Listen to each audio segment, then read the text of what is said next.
तो बच्चों हम मोशन पढ़ रहे थे, velocity of image in plane mirror, और लास्ट वीडियो में हमने कुछ बेसिक कॉन्सेप्ट थ्योरेटिकल पढ़ा है। आज हम उसके कुछ एग्जांपल्स इस वीडियो में और डिस्कस करेंगे, और फर्दर हम ये देखेंगे कि मोशन के रिलेशन को मैथमेटिकली कैसे कैलकुलेट कर सकते हैं। क्योंकि हम लोगों ने अभी जो मोशन पढ़ा है वो एनालिसिस के थ्रू हम लोगों ने डायरेक्टली रिलेशन देख लिया है कि ऑब्जेक्ट अगर मूव करे मिरर रेस्ट पे हो, और अगर मिरर मूव करे ऑब्जेक्ट रेस्ट पे हो, तो इमेज को किस तरह से वेलोसिटी मिलती है, एक्सेलरेशन। तो एक सिमिलर कॉन्सेप्ट पे एक क्वेश्चन हम लोगों ने लिया है जिसमें थोड़ी सी मैकेनिक्स और ज्योमेट्रिकल ऑप्टिक्स में मोशन का कॉन्सेप्ट प्लेन मिरर में यूज किया गया बेटा।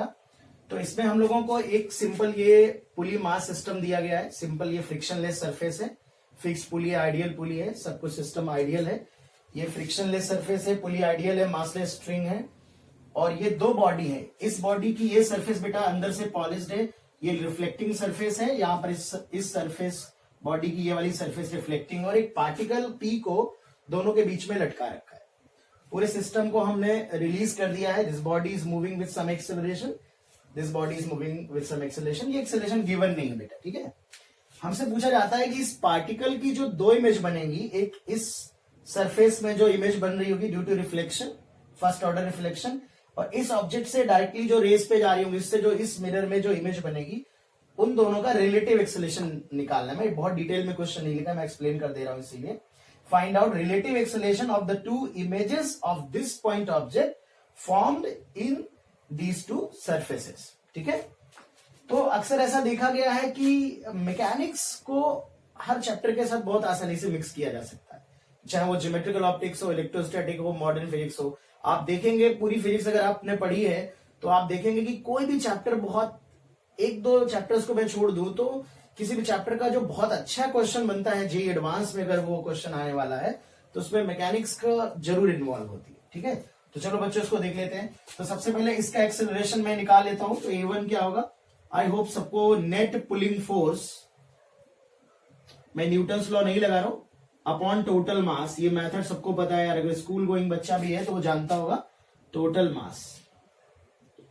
तो नेट पुलिंग फोर्स क्या होगा? इसका यहां पे पुलिंग फोर्स होगा इस बॉडी का weight divided by total mass 3m। तो इसका एक्सेलरेशन g/3 होगा बेटा, और A2 होगा इसका पुलिंग फोर्स है बेटा 2mg डिवाइडेड बाय 3m। तो ये इसका एक्सेलरेशन होगा 2g। इसका मतलब ये मिरर बेटा A1 से मूव कर रहा है जिसकी वैल्यू g/3 है, और ये जो मिरर है बेटा वो A2 से मूव कर रहा है जिसकी वैल्यू 2g/3। तो इस ऑब्जेक्ट का जो इमेज बनेगा, इस सरफेस में जो इमेज बनेगा, late us suppose equal distance, थोड़ा मैं इधर बना लेता हूं, यहां पर जो इमेज बन रहा होगा, ऑब्जेक्ट हमारा रेस्ट पे और मिरर का मोशन मिरर के परपेंडिकुलर हो रहा है। तो हम लोगों ने जैसे वेलोसिटी में डिस्कस किया था कि डबल वेलोसिटी मिलेगी। सिमिलर रिलेशन को अगर मैं डिफरेंशिएट करूंगा तो जो रिलेशन वेलोसिटी में आएगा वही रिलेशन बच्चों एक्सेलरेशन में आएगा। तो अगर ये A1 से बॉडी जा रही है तो ये मेरा जो इमेज है I1, ये हमारा 2A1 से मूव कर रहा होगा। इस वाली सरफेस में जो इमेज बनेगा इक्वल डिस्टेंस पे, ये अगर हमारा मिरर A2 से जा रहा है तो सिमिलरली ये इमेज 2A2 से जाएगा। तो एक इमेज बच्चों ये यहां पे ऐसे समझ लो कि ये 2A1 से आ रहा है, और एक इमेज हमारा 2A2 से आ रहा है। तो इन दोनों का जो रिलेटिव एक्सेलरेशन होगा अपोजिट डायरेक्शन में है। तो जब मैं इसको सबट्रैक्ट करूंगा रिलेटिव एक्सेलरेशन के लिए, एक वेक्टर में दूसरे को सबट्रैक्ट करूंगा, अगर मैं 2 का रिलेटिव एक्सेलरेशन 1 में निकालूंगा तो A2 vector minus A1 vector, सब लोग समझते हैं। तो जब इसको रिवर्स कर दूंगा 2 में 1 को, तो जब इसको रिवर्स करूंगा तो ये पलट के आ जाएगा बेटा, और ये इससे ऐड हो जाएगा। यानी जो रिलेटिव एक्सेलरेशन की वैल्यू है magnitude 2 times A1 plus A2, तो 2 times 2g/3 plus g/3, so it is 2g।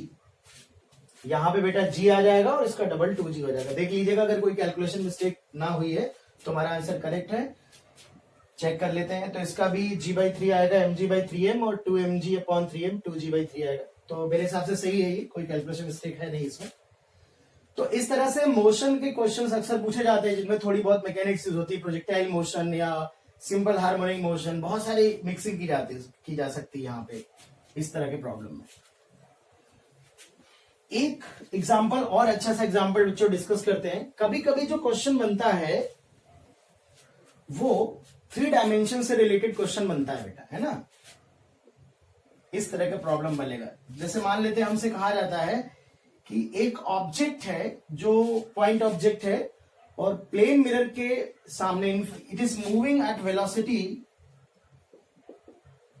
Suppose 2i cap plus 5j cap minus 6k cap meter per second in front of plane mirror, in front of plane mirror. एक plane mirror के सामने एक object इस velocity से move कर रहा है। जो प्लेन मिरर है is parallel to XY plane, plane mirror XY plane के पैरेलल है एंड इट इज ट्रांसलेटिंग, ये प्योर ट्रांसलेशन कर रहा है, ये मूव कर रहा है किस वेलोसिटी से, let us suppose 2i cap plus 4j cap plus k cap meter per second, इस वेलोसिटी से मूव कर रहा है।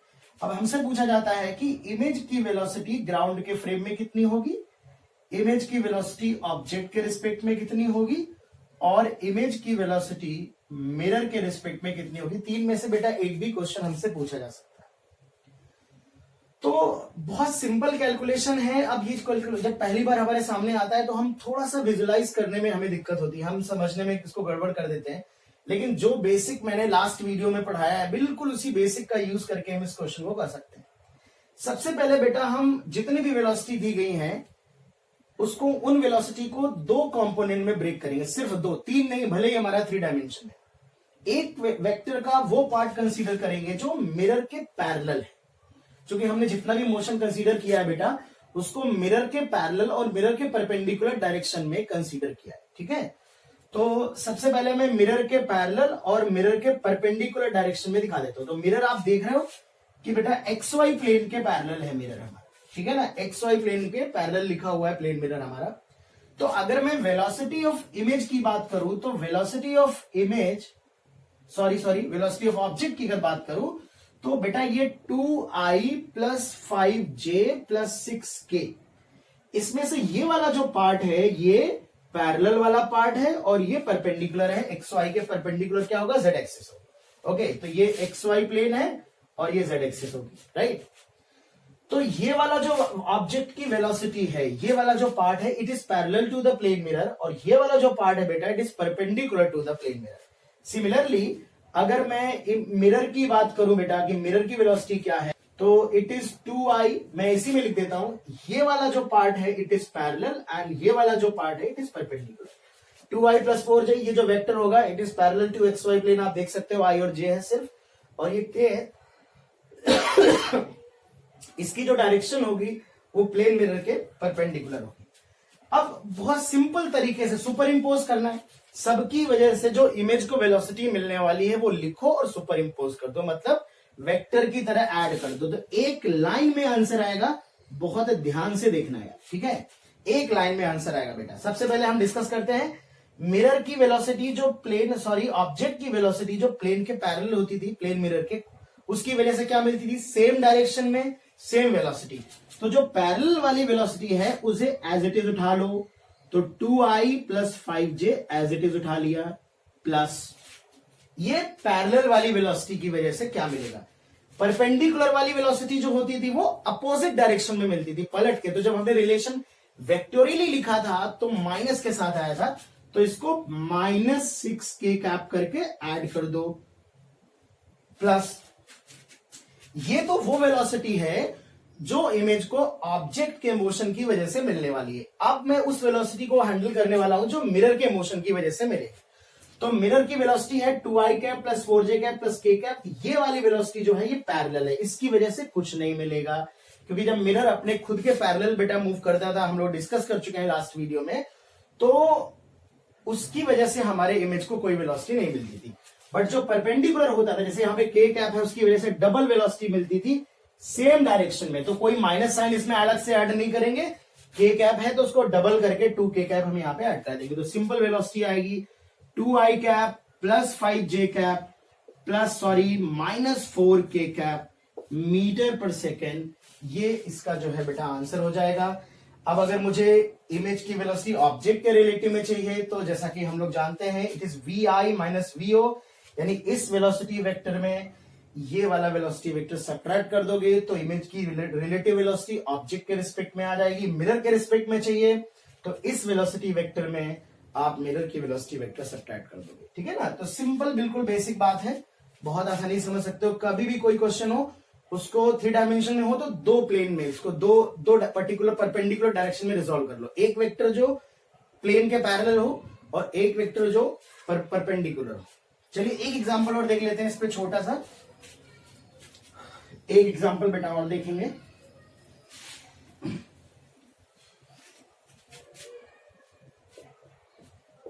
मान लेते हैं कि जो प्लेन मिरर है ये हमारा YZ प्लेन के पैरेलल है, पैरेलल टू YZ प्लेन, और जो मिरर की वेलोसिटी है it is 3i cap plus 4j cap minus 5k cap meter per second. Object की वेलोसिटी जो है वो है 6i minus j plus 12k meter per second. हमको इमेज की वेलोसिटी निकालनी, तो सबसे पहले हम इन दोनों वेक्टर्स में perpendicular component and parallel component देखेंगे। तो मिरर की वेलोसिटी में अगर देखें YZ प्लेन है, YZ मतलब JK बेटा, तो ये पैरेलल हो गया बेटा, ये परपेंडिकुलर हो गया। ठीक है, अगर XZ होगा तो IK वाला पैरेलल हो जाएगा, J वाला परपेंडिकुलर हो जाएगा। ये बेटा पैरेलल हो गया, ये परपेंडिकुलर हो गया। ओके, तो चलो एक लाइन में आंसर आएगा। एक लाइन में अगर आपने बहुत ध्यान से बात समझा है तो वेलोसिटी जो परपेंडिकुलर होती है, ऑब्जेक्ट मिरर का है ये, तो मिरर की वजह से परपेंडिकुलर वाली डबल मिलती है, डबल कर दिया। पैरेलल वाली का कोई इफेक्ट नहीं होता। ऑब्जेक्ट का जो पैरेलल होता है वो सेम मिलता है 6i माइनस j, और जो परपेंडिकुलर होता है वो पलट के मिलता है तो माइनस 12k कैप। ठीक है, तो यहां से बेटा क्या आएगा, it is 12i cap minus j cap minus 12k cap meter per second. This is the velocity of image in ground frame. Ground के रिलेटिव में ये वेलोसिटी है।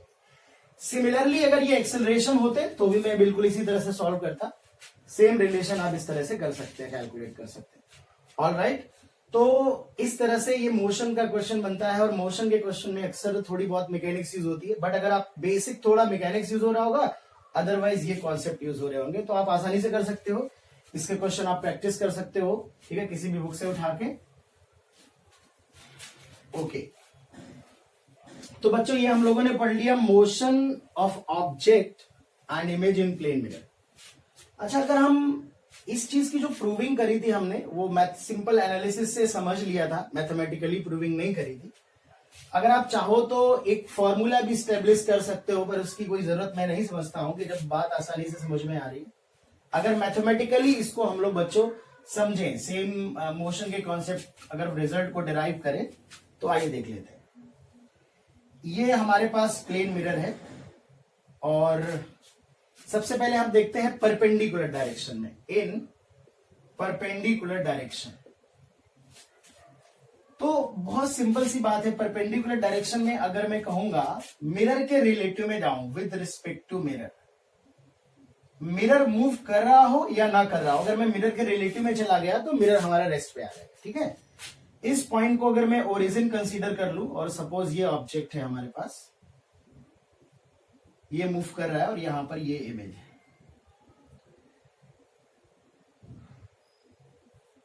सभी मूव कर रहे हैं, मिरर भी मूव कर रहा है, बट मिरर के रिलेटिव में अगर मैं चला जाऊं, तीनों का मोशन हो रहा है, ऑब्जेक्ट मूव कर रहा है, मिरर भी मूव कर रहा है, इमेज भी मूव कर रहा है, बट हम मिरर के रिलेटिव में चले जाएंगे तो मिरर हमारा रेस्ट पे आ जाएगा। और मैं मान लूं अगर ये पॉइंट ओरिजिन है, तो जो डिस्टेंस हमारी ऑब्जेक्ट की होगी उतनी डिस्टेंस पे हमारा इमेज होगा। बट अगर मैं कोऑर्डिनेट या डिस्प्लेसमेंट के टर्म में लिखूं, तो अगर मैं इसे ओरिजिन मान लूंगा तो ये ऑब्जेक्ट का कोऑर्डिनेट है या डिस्प्लेसमेंट पोजीशन है मिरर के रिस्पेक्ट में। ठीक है ना, ये इसकी जो डायरेक्शन होगी वो इस डायरेक्शन में होगी, और ये जो पोजीशन है ये इमेज की है मिरर के रिस्पेक्ट। तो मैं बहुत सिंपल तरीके से लिख सकता हूं यार कि जो इमेज की पोजीशन मिरर के रिस्पेक्ट में है, it is minus times object की पोजीशन मिरर के रिस्पेक्ट।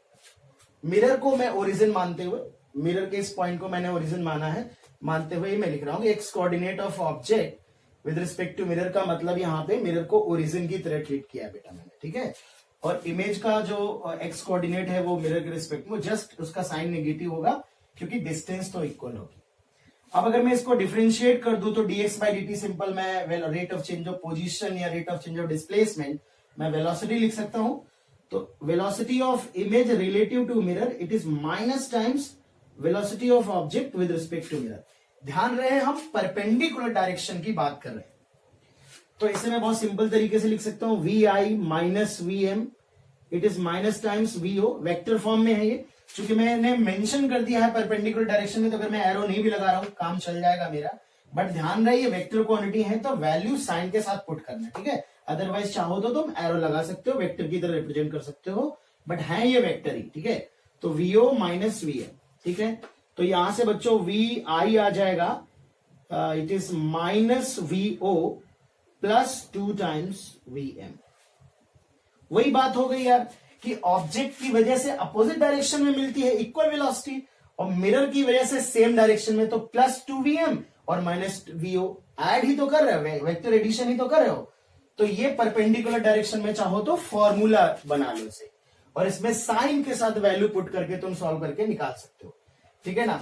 अगर तुम यहाँ पे देखो बहुत आसानी से समझ सकते हो कि अगर एक ऑब्जेक्ट ऐसे मूव कर रहा है 10 मीटर पर सेकंड से और इधर मूव कर रहा है ये 2 मीटर पर सेकंड से, और मुझे इमेज की वेलोसिटी बच्चों चाहिए, तो देखो ऑब्जेक्ट की वेलोसिटी +10 है तो यहाँ पे वैल्यू पुट करेंगे +10, बट ये माइनस फॉर्मूले का आएगा, और ये +2 टाइम्स मिरर की वेलोसिटी -2 है, तो ये देखो तुम माइनस का 14 मीटर पर सेकेंड आएगा। अगर हम एनालिसिस के थ्रू करते डायरेक्टली तो ये वाला 10 जो होता है वो रिवर्स होके मिलता है, और ये वाला सेम डायरेक्शन में डबल होके मिलता है तो 4 हो जाएगा, तो भी बेटा 14 मीटर पर सेकेंड हो जाएगा, है ना। तो चाहे आप मैथमेटिकली फॉर्मूले के थ्रू कर लीजिए और चाहे आप बेसिक से कर लीजिए, जैसे हम लोग ने लास्ट वीडियो में बेटा समझी ये चीजें, ठीक है। पैरेलल में अगर देखोगे पैरेलल टू द मिरर तो बहुत ही आसान बात है यार, मिरर के पैरेलल तुम जानते हो कि मिरर की वजह से तो कोई मोशन होता नहीं है, ठीक है। तो मिरर मूव करे चाहे ना करे, ठीक है, मिरर की वजह से तो कोई मोशन होता नहीं है, तो इमेज की वेलोसिटी जो पैरेलल वाली होती है वो ऑब्जेक्ट की वेलोसिटी पैरेलल वाली, वो दोनों सेम होते हैं बेटा। तो पैरेलल डायरेक्शन में तो इमेज को वही वेलोसिटी मिलेगी जो ऑब्जेक्ट की वेलोसिटी मिरर के पैरेलल होगी। उसके पैरेलल वाली वेलोसिटी में मिरर का कोई रोल नहीं है, क्योंकि मिरर का जो पैरेलल मोशन होता है उसकी वजह से इमेज पे कोई फर्क नहीं पड़ता। तो आप सेम कॉन्सेप्ट को मैथमेटिकली भी अप्रोच कर सकते हैं, बट मुझे लगता है कि बहुत ज्यादा मैथमेटिक्स हमें तब जरूरत पड़ती है जब सिंपल एनालिसिस से हमारा काम ना हो पा रहा हो, ठीक है ना। तो ये बच्चों हमारा मोशन से रिलेटेड कॉन्सेप्ट है, और आप चाहे तो इस पे 1-2 क्वेश्चन और कर सकते हैं। इसमें अगर आप थोड़ी बहुत मैकेनिक्स यूज कर सकते हैं तो आपके क्वेश्चंस थोड़े और अच्छे हो जाएंगे।